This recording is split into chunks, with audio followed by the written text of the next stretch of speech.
एक दिन की बात है। मधवन गांव में रुदल नाम का एक लड़का रहा करता था।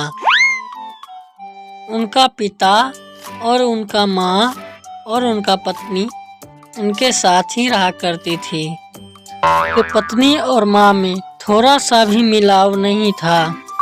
एक दिन रुदल का पिता बोला, सुनती हो, जाओ तुम दोनों मेरे लिए चाय बना के ले आओ। ऐसे ही हम दोनों ऑफिस से काम लेकर के बहुत ही टेंशन में है। तुम दोनों झगड़ा कर और हमारे घर में टेंशन बढ़ाने की कोशिश मत करना। तब तक हम दोनों गार्डन में जाके आराम करते हैं। चलो बेटा, चलते हैं गार्डन में बैठ के आराम करेंगे। तब उसका बेटा बोला, ठीक है पापा, चलो। इतना बोलकर वो दोनों वहां से चले गए।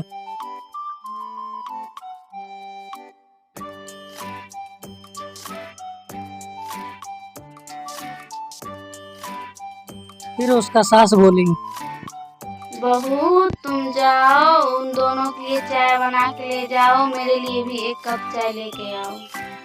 मैं थक चुकी हूँ, जा रही हूँ आराम करने के लिए। फिर बहू बोली, क्या बोली बुढ़िया? मैं तेरे लिए चाय बना के ले आओ। तू जा, उन दोनों के लिए चाय बना के ले जाओ। हम नहीं जाने वाली हूँ, मेरे भी सर दर्द कर रहा है। फिर सास बोली, तेरी ये मजाल जो तू ऐसे बोलेगी, तुमको जाना ही पड़ेगा। मैं नहीं जाने वाली, जाओ तुम चाय बना के ले जाओ। फिर बहू बोली सास से, तुम्हें जाना है तो जाओ, मैं चली आराम करने के लिए, मेरा भी सर दर्द कर रहा है। जाओ या ना जाओ, मुझे कोई टेंशन नहीं। इतना बोलकर बहू वहां से चले गई बैठने। उसके ही दिखावटी में उसके सास भी चली गई वहां से बैठने के लिए। बोली, आज जब आएगा ना मेरा बेटा, तब तेरी शिकायत करूंगी, समझी? फिर रुदल का पिता बोला, कहाँ मर गई? चाय लेके क्यों नहीं आ रही है? पता नहीं अभी तक क्या हो गया उन दोनों को। फिर से तो झगड़ा वगड़ा नहीं करके बैठ गई है। फिर रुदल बोला, चलो पापा, देख करके आते हैं आखिर क्या बात है। फिर वहां से वे दोनों देखने के लिए चले गए।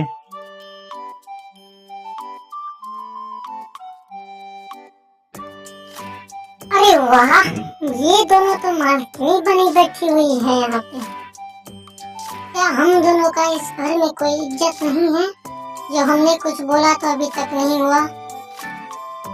फिर रुदल का पिता बोला, अरे बेटा क्या करूं, दोनों ही एक दूसरे से अदौत करने में रहता है। किसको बोलूं? जैसे सास वैसे ही बहू। एक कल वहीं जाके पहले ही तू बैठ गई थी, इसीलिए तेरे कारण अभी मैं तना सुन रही हूँ। थोड़ा सा चाय बना देती तो क्या हो जाता। फिर बहू बोली, तेरा दिमाग खराब है क्या? मैं बोली जब मेरा सर दर्द कर रहा है तो तुम्हें चाय बना के दे देना चाहिए, मेरे भरोसे क्यों रुकी थी? फिर रुदल का माँ बोला, आज रुक जा तू, आज सारी बोलती मैं बंद कर देती हूँ तुम्हारी। आजा फिर, मैं देखती हूँ कि तू क्या कर लेती है। इतना बोलकर वो दोनों आपस में भिड़ गए।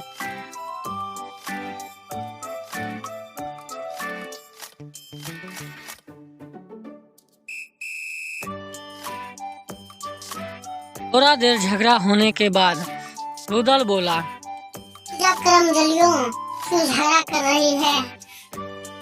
क्या मांग दिया? तुम दोनों पे एक दूसरे से ही भिड़ गई। पापा, हम दोनों को ऑफिस ही चलते हैं।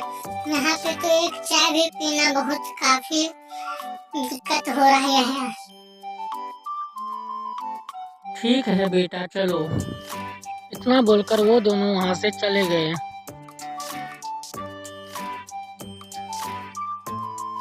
वे दोनों को जाने के बाद रुदल का मम्मी बोली, तेरे ही कारण से मेरा पति भूखा चला गया। फिर उसका बहू बोली, माँ जी, माफ कर दो सासू माँ जी, हम दोनों के गलती की वजह से वो दोनों भूखे चले गए। आप ऐसा गलती कभी ना करेंगे। से सास वैसे बहू, इस कार्टून का अगला पार्ट देखने के लिए हमारे चैनल को लाइक सब्सक्राइब जरूर करें, ताकि हम कोई भी वीडियो अपलोड करो तो सबसे पहले आप तक नोटिफिकेशन जाए। एक गांव में दो भाई रहा करता था। एक का नाम था रामू, एक का नाम था श्यामू। उसमें से रामू बहुत ही अमीर था और श्यामू बहुत ही गरीब। रामू का पत्नी बहुत ही घमंडी और लालची इंसान थी। वहीं श्यामू के पत्नी को देहांत हो जाने के बाद वो अपनी बेटी को लेकर ही अपना जीवन व्यतीत करती थी। रामू के पास कोई भी औलाद ही नहीं था। फिर एक दिन रामू ने बोला, काश मेरे पास भी एक भी औलाद होता। भगवान ने तो मुझे सारा कुछ दे दिया है, पर उसे संभालने वाला एक भी औलाद नहीं दिया। और कुछ दिन देख लेता हूँ, अगर मुझे औलाद नहीं हुआ तो मैं अपने भाई श्यामू का लड़की है उसे ही मैं अपना लूँगा, फिर उसे ही अपना बेटी मानूंगा। फिर उसका पत्नी बोला, आगे मैया की मैया आई तो दूसरी को बेटी को अपनाना चाहता है। नहीं नहीं जी, मैं तो अपना ही औलाद को जन्म दूंगी, चाहे कुछ भी हो जाए। मैं श्यामू का बेटी को अपनाना नहीं चाहती हूँ। यदि आप उसके औलाद को अपने घर में ले आए तो मैं खुदकुशी करके मैं मर जाऊंगी। फिर रामू बोला, ये क्या अनाप शनाप बकी जा रही है? क्या वो मेरा खून नहीं है? क्या वो मेरा भाई नहीं है? भाई का बेटी है तो मेरा बेटी नहीं है क्या? ये बात तो मैं आगे के लिए बोल रहा था, लेकिन तू तो अभी ही भड़क गई। इधर श्यामू का बेटी बोला, पापा मुझे कहीं से भी खाना लाके दो, नहीं तो मैं भूखी प्यासी मैं मर जाऊंगी। फिर श्यामू बोला, नहीं नहीं बेटी, ऐसा मत बोलो। मैं कहीं न कहीं से भी खाना का जुगाड़ करके जरूर लाऊंगा। मैं जा रहा हूँ काम ढूंढने, काम नहीं मिला तो कहीं न कहीं से भी खाना मांग के लाऊंगा।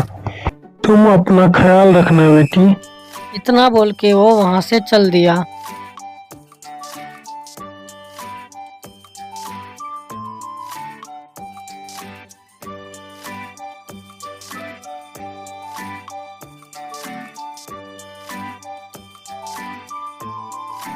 काम तो कहीं पे भी मिल नहीं रहा है, क्या करूं? खाना भी नहीं है घर में। फिर वो थोड़ी देर बैठ करके सोचने लगा, क्या करूं क्या नहीं। फिर सोचते सोचते बोला, नहीं तो काम मिला है, नहीं खाना का कुछ जुगाड़ हुआ है। कैसे जाऊं घर? अपने बेटी को क्या मुंह दिखाऊंगा? फिर वो घर आ गया। बोला, जाता हूँ भाई के घर, कुछ मदद मिल जाए तो अच्छा रहेगा। मेरी बेटी का पेट भी भर जाएगा। उधर रामू का पत्नी बोल रही थी, सुनते हैं जी, श्यामू के यहाँ से यदि कोई आया तो हमसे बुरा कोई नहीं होगा। सुना है कि उसके यहाँ खाने पीने की दिक्कतदारी चल रही है, इसलिए श्यामू के यहाँ से मांगने के लिए जरूर आएगा। फिर रामू बोला, अरे अभागिन ऐसा क्यों बोल रही है? भगवान से दुआ कर कि उसके जैसा निर्धन हमें नहीं बनाया, नहीं तो आज जैसे बच्चे के लिए भटक रही है ऐसे ही पैसों के लिए भी भटकना पड़ता। शुक्र कर कि भगवान ने हमें देने वाला बनाया है, मांगने वाला नहीं। हमको जितना भगवान ने दिया है उतना में हमको खुश रहना चाहिए, और हमसे जितना दूसरों का मदद हो पा रहा है उतना हमें करना ही चाहिए। फिर तो वो मेरा भाई है, मैं उसका मदद नहीं करूँगा तो फिर किसका मदद करूँगा? अगर मेरा भाई यहाँ पर आया तो उसको कुछ भी उल्टा सीधा नहीं बोलेगी, ना तो कोई गलत जवाब देगी। यदि मेरे भाई को कुछ दिक्कत हुआ तो तुम्हारा खैर नहीं। ये सब बोल ही रहा था कि तब तक उधर से उसका श्यामू भाई आ गया और बोला, भाई मेरे पास आज कुछ भी खाने को नहीं है, प्लीज भाई हमें कुछ मदद करो। मेरी बच्ची सुबह से भूखी पड़ी हुई है, इसलिए मैं कुछ नहीं कर पा रहा हूँ। इसलिए मैंने सोचा कि भैया के पास जाते हैं कुछ मदद मांगने। फिर रामू का पत्नी बोला, अरे अरे तू फिर से आ गया मुंह उठा के। हर बार का तमाशा लगा के रखा है। मुंह उठा के चला आता है, बोलता है भैया ये नहीं है, भैया वो नहीं है। चले जाओ मेरे घर से, तुम्हें कुछ नहीं मिलेगा। इतना बोलकर श्यामू को वहाँ से भगा दिया। श्यामू वहाँ से दुखी मन से चले गया। इधर फिर रामू बोला, मैंने तुम्हें पहले ही समझा दिया था कि ऐसा मत करना, अब तुम्हें मेरे से कोई नहीं बचा सकता। इधर श्यामू, आज तो भैया के पास भी मदद नहीं मिला, क्या खिलाऊंगा अपनी बेटी को। घर पे आके सोचने लगा, क्या करूं, कैसे उठाऊं अपनी बेटी को। कुछ तो लाया नहीं हूँ खाने के लिए। के साथ बोलेगा पापा क्या लाया खाने के लिए, खाना दे दो। फिर रामू बोला, आज जाता हूँ मैं अपने भाई के घर, जो मेरा भाई मांगेगा, जितना मांगेगा मैं उतना दूंगा। आज तुम्हारा चीज जितना है पूरा उतार कर ही छोड़ूंगा। फिर ये दोनों जाने लगे। आज तो भाभी का बर्ताव ही बहुत खराब निकला, ऐसा तो कभी नहीं बोल रही थी। क्या करूं जब भगवान ने ही ऐसा दिया है। फिर रामू रास्ते में जाते जाते सोच रहा था कि मेरा भाई मन में क्या सोच रहा होगा।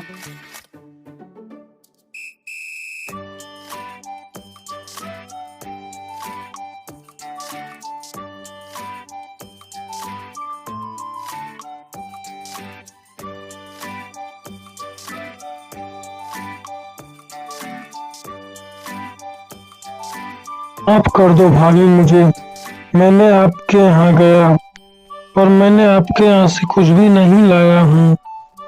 प्लीज भाभी मुझे माफ कर दो। नहीं नहीं देवर जी, माफी तो मैं आपसे मांगने के लिए आई हूँ। कृपया मुझे माफ कर दे, फिर दोबारा ऐसा नहीं बोलूंगी मैं। धन को मैं देखकर अंधी हो गई थी, इसीलिए मैं ऐसा आपको बोला। मुझे माफ कर दो। फिर रामू बोला, हाँ श्यामू भाई, इसे माफ कर दो, मेरे ही कारण से इसने ऐसा बोला।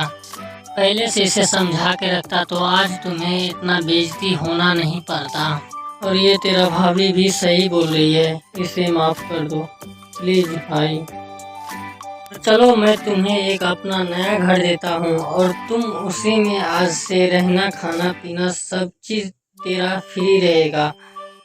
और कोई भी चीज का दिक्कत हो तो तुम मुझे एक बार संपर्क कर लेना। इतना बोलकर वे सब वहां से नया घर के ओर निकल पड़े। रामू बोला, आज से ये घर तेरा हुआ। ये घर मैं अपने औलाद के लिए बनवाया था, लेकिन मुझे तो कोई औलाद है नहीं। अब तुम इसे अपना घर मानो और तुम ही दोनों इस घर में रहोगे। कोई भी दिक्कत हुआ तो तुम मुझे बुला लेना। श्यामू बोला, ठीक है भैया, मैं तो कभी सोचा भी नहीं था कि आप मुझे इतना बड़ा सरप्राइज दोगे। ये तो मेरे लिए सरप्राइज ही है। मैं तो कभी भी ऐसा मकान नहीं बना पाता, लेकिन आपकी वजह से आज मैं इस मकान में रह पाऊंगा। इतना बोलकर वे दोनों वहां से अपने घर को चल पड़े। एक दिन की बात है, मधवन गांव में एक कृष्ण नाम का सेठ रहा करता था। उसके पत्नी का नाम था राधा और उनका बेटा का नाम था रुपेश। वे अपने व्यापारी के साथ व्यापार करते हुए अपने अपने जीवन को व्यतीत करते थे। और उसी के गांव में एक बदले के आग में जलते हुए चुड़ैल का वास था। चुड़ैल के मन में चल रहा था,